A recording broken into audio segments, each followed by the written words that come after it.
Hey everybody, how's it going? Welcome to the penultimate episode of my Beatles ranking videos. I certainly appreciate everybody who has commented, who has shared their own list with me. Today we're going to start with number 49 and make our way about halfway through the final 49 songs that are left on my list. See how far we get today. Probably we'll wind up around 25 songs or so. So anyway, let's get right into it. Number 49 is going to be a cover song. Oh my gosh, a cover song. Yes. And it's going to be Roll Over Beethoven off the With the Beatles album. I have always loved this song. It's a Chuck Berry cover, but George Harrison just nails the vocal. They nail the performance on this song, and it's one of the covers that they made their own. This is so much better, at least in my opinion, than the Chuck Berry cover. They are just on fire, and you could tell they had been playing this song in their set for years, and they had all grown up as Chuck Berry fans, so they definitely gave this song their all. And it is just a cool track and a cool, hard-rocking early Beatles song. Number 48, Don't Let Me Down. One of the songs that was recorded during the Get Back sessions, but they didn't even stick it on the album. I have no idea why. It ended up being the B-side of Get Back. I guess they rushed it out early. Because they felt it was probably one of the more commercial songs, but I really wish it would have been included on Let It Be. Maybe, tossing out Dig It and Maggie May off side one. Maybe they could have made room for it. But anyway, it is still just a great song, and I'm glad it's on the Let It Be Naked version of Let It Be that we got. I don't remember. It was a number of years ago, but very cool song. And it's interesting, if you listen to some of the very early bootlegs, like the first couple of days that the Beatles were recording at Twickenham, John had kind of an interesting different arrangement and different chord progression for this song, which I thought it could have gone in a completely different direction. But anyway, very cool track. Number 47, Cant Buy Me Love, the first single off of the A Hard Day's Night soundtrack, and definitely one of the highlights of the film, one of the highlights of the soundtrack, one of those bouncy, catchy, melodic rockers that the Beatles could just pull off seemingly in their sleep. And I totally dig it. It's got the whole lyric about, even though the Beatles were starting to get rich at that point, them minimizing that money's not everything, It seems a little funny to me. Number 46, Norwegian Wood. The first time we would hear a sitar I believe it was the first time we heard a sitar on a rock and roll record. I know the Kinks had See My Friends, but I don't remember. I'm not sure which one came first. But nonetheless, George Harrison had become fascinated with Indian music and the sitar while they were filming the movie Help. There was a scene in the restaurant where you have the Indian musicians that are playing a rendition of a Beatles song. And it might have even been A Hard Day's Night. I don't remember. But anyway, George struck up a conversation with the musicians, and that started a lifelong fascination with Indian music and the Indian culture, and his eventual association with Ravi Shankar. But very cool song, Norwegian Wood, John singing about an affair that he had on the road. Some people say the affair was with Maureen Cleave, who was a British journalist who wrote the infamous article where John made the comment about the Beatles being more popular than Jesus. But nonetheless, a very cool acoustic song that they just magically worked a sitar into. And you better believe Brian Jones was paying attention. So anyway, Norwegian Wood off the absolute masterpiece of an album, Rubber Soul. Number 45, Dig a Pony, or on the American version of the Let It Be album, I Dig a Pony. And yeah, it's kind of, some interesting wordplay from John Lennon, kind of Dylan-esque, nonsensical lyrics. But I love the kind of plodding guitar riff at the beginning. And it's just such an unusual song in the Beatles catalog. The whole time signature, John's vocal, I love the false start at the beginning of the Let It Be album. I don't know why, I just do. But one of my favorite Lennon songs off the Let It Be soundtrack. Number 44, And Your Bird Can Sing. Now, this is one of the songs that John would kind of dismiss as whatever. It was just a song that we knocked out. But the complexity of that guitar lick at the beginning, you know, those of you who are guitar players can probably attest to this better than I can. But it's a really complex guitar lick there. And they tried a completely different arrangement of this. You can hear the outtakes on the Revolver, the outtakes that came with the deluxe sets of the Revolver anniversary set. But very cool. You know, John's lyrics, I'm not sure exactly what he was getting at. And I think John was certainly targeting somebody with these lyrics, but I have no idea who. But it is still, you know, it was on the Yesterday and Today album. That's how I grew up hearing it. And then to hear it on Revolver was interesting, to say the least. But whatever album it's on, I still think it is a very cool song. Number 43, and I'm lumping these together because neither of them by themselves seem like a fully realized standalone song, and that's Golden Slumbers, Carry That Weight, the beginning of that final medley on the Abbey Road album. And the lyrics were taken from, it was like a poem, and he adapted, or he put music to it, but it's a very cool way to wind down the Beatles' career. And side 2 of the Abbey Road album. Once there was a way to get back homeward, once there was a way to get back home, if only there were. The Beatles, by that point, there was a point of no return. They were never getting back together after the Abbey Road album. And so in that sense, you know, it's a bit bittersweet, I guess you could say. And then right into Carry That Weight, that huge chorus led by Ringo is just really exhilarating. I love the song, love how it all flows together. I love the brass on it, which is very cool. So, yeah, always love that medley. Number 42, Paperback Writer. And this was the first single where Paul finally got the bass sound that he wanted, that fat Motown bass sound. And it's a song just kind of that he dashed off about a struggling writer who's trying to get his book published. But a really heavy track, really almost kind of foreshadowing, you know, the heaviness of songs like Revolution. But I love it. I love the Frere Jacques background vocals, which are kind of buried in there for you to discover. But yeah, excellent, excellent single. And the only single the Beatles released in 1966. Isn't that interesting? Yeah, the only single that the Beatles released in 1966. That's how they were kind of slowing down the pace of their careers at that point. So anyway, 41, I'm Looking Through You from Rubber Soul. Again, another song that Paul wrote for Jane Asher, complaining about her and the fact that they just could not seem to get on the same page in terms of their relationship. But great. I need that false start on the American version. It sounds very weird without that on the UK version, where it just goes straight into the song. But I love it. It's a great acoustic, folky type song, much in the way that I've Just Seen a Face was. And also a very different arrangement we got on the Anthology 2 without the bridge. But you could see how that song started out and how it evolved. Number 40, Because, again with the great 3-part harmonies.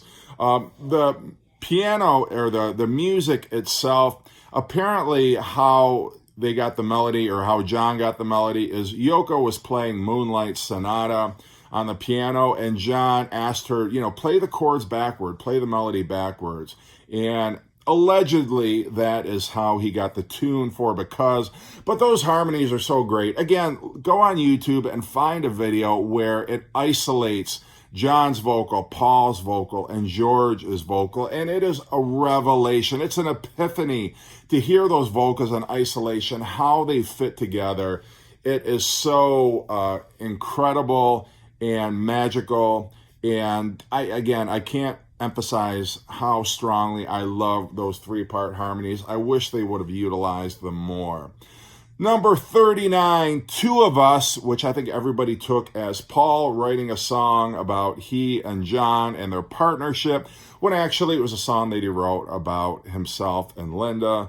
But still, in the context of the Let It Be album and the Let It Be movie, it certainly seems like, a song about he and John, and who knows, it could have been about both, his relationship with John and his relationship with Linda. But nonetheless, this is another song that started out with a much heavier arrangement, and then Paul decided to rework it, overhauled the arrangement, and turned it into a more sentimental, acoustic type song. I don't know if I'd call it necessarily a ballad, but great tune. I love the I Dig a Pygmy opening that Phil Spector stuck at the beginning of it, and it just kind of lends to the whole charm of the song for me. Number 38, a song that undoubtedly was inspired by the Lovin' Spoonful. Good Day Sunshine starts off side 2 for the Revolver album. And yeah, it's kind of a Tin Pan Alley, got a Tin Pan Alley feel to it. I love the lazy feel, just the feel-good vibe that you get from this song. I love the piano on it, which Paul is having a lot of fun with the piano. The harmonies are great. I love how at the end it's Good Day Sunshine, how they mix it up there at the end. Very cool. One of the great moments on the Revolver album. Number 37, another song that John wrote about being sleepy and kind of his nocturnal difficulties that he had. I'm So Tired. Great track off of the White Album. It's almost like he's kind of pissed off by the end of the song, and he's cursing Sir Walter Raleigh, which, if you didn't know, Sir Walter Raleigh introduced tobacco to the Western world. But yeah, it's got kind of a sleepy, pissed off vocal to it. I love at the end, you got Ringo's drum as John kind of repeats the chorus a couple times, and then it just fades out with him mumbling, which if you play backwards, sounds like he's saying, Paul is dead, man, miss him, for all you Paul is dead enthusiasts. Number 36, and this is one of Ringo's greatest drumming performances. She Said, the last song on side 1 of the Revolver album. Listen to that drumming. Ringo is just nailing it. And anybody who disparages Ringo's drumming or says Ringo is not a great rock drummer, listen to this song, because he totally is beating the hell out of the drums and just shows what an integral part he was to the Beatles. But it's a song that John wrote. He was sitting in a club, kind of getting stoned out of his mind, and Peter Fonda came up to him and started talking about how he had had a near-death experience and was saying how I know what it's like to be dead. And John, being very stoned, didn't want to know, wanted him to go away. And that was the genesis for this particular song, which started off as He Said. There's a demo with him saying that lyric. He said, I know what it's like to be dead. And then he, for whatever reason, he changed the gender of the person who was aggravating him. Number 35, it's getting better all the time. Getting better. Great song off of Sgt. Pepper. So many great moments on this song. I love the great poppy, very cheerful vocals. It's nothing but a positive song, although he does talk about beating his woman, which is very unfortunate. But nonetheless, it's got so many fantastic moments. I love that part where, I don't know if it's a sitar, but it's like that ominous where he gets into that part where I used to be cruel to my woman. I beat her and kept her apart from the things that she loved. That whole part, it's got that sinister feel to it. But by and large, it is just a very upbeat, happy, positive song.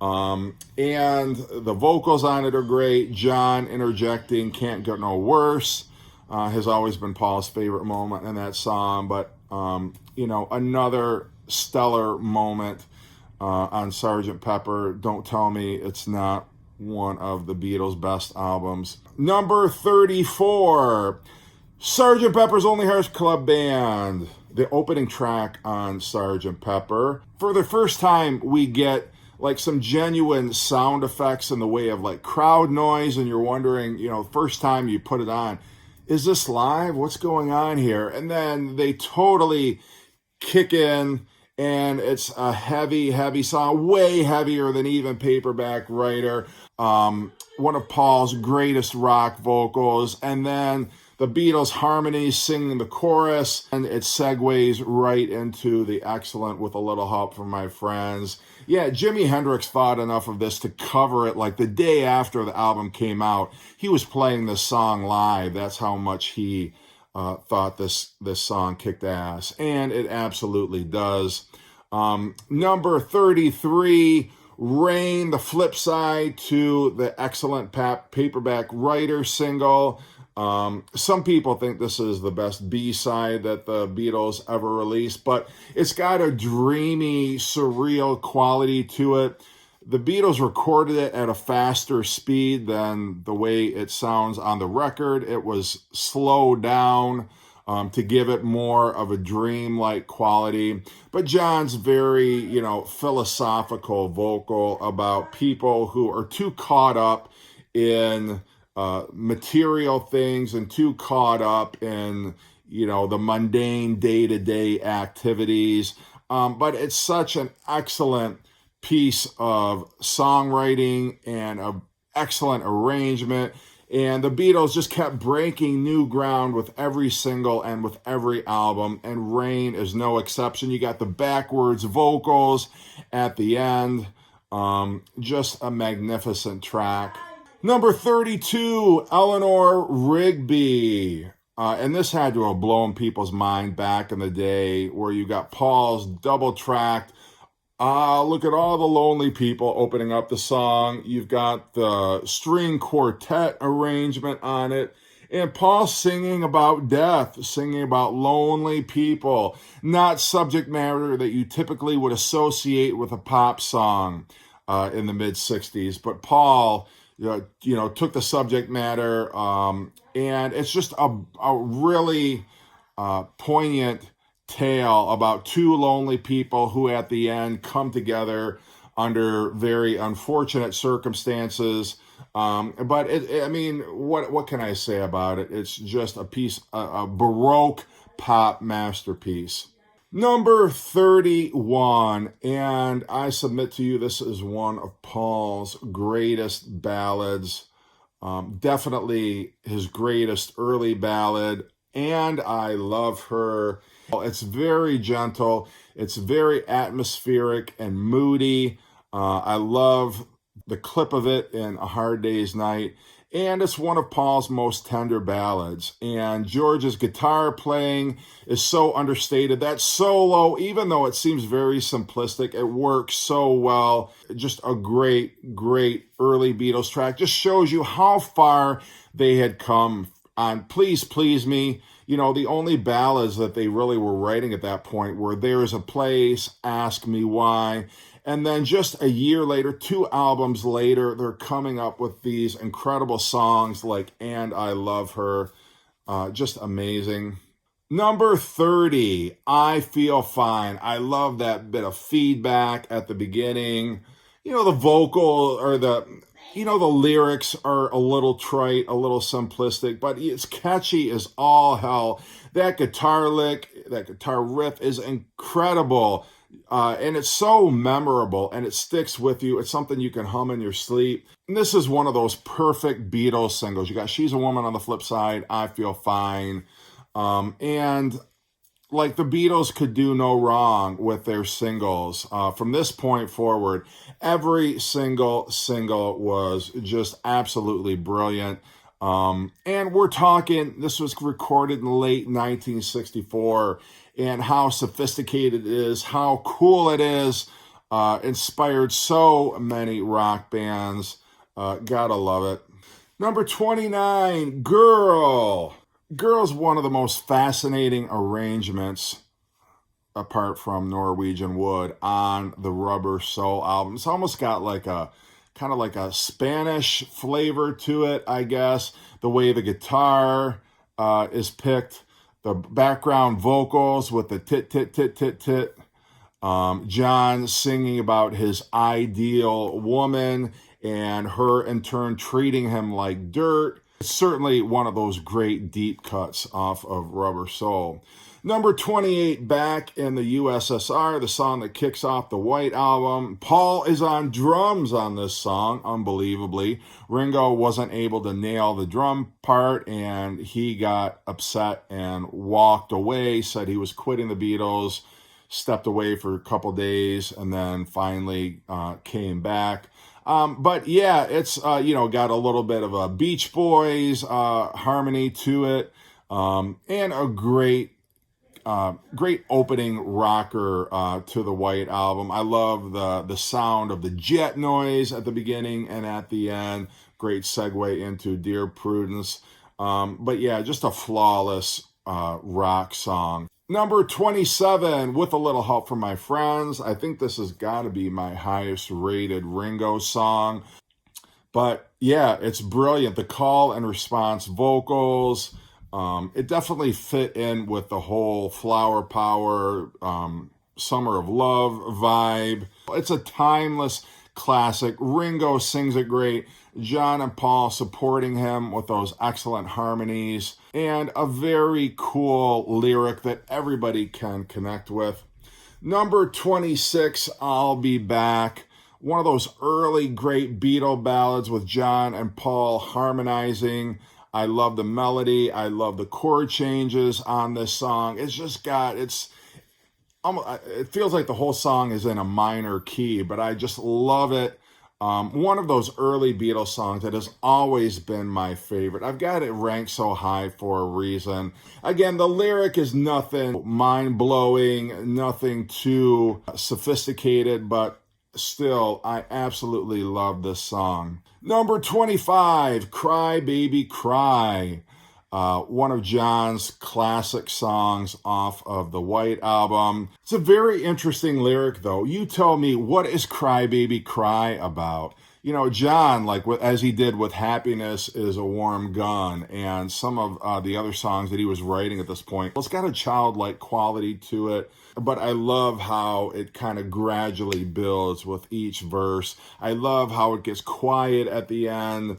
And it's a little bit unsettling. And I don't know if that's just because this is a song that comes right before Revolution 9, so you're kind of anticipating that. But I've always loved this.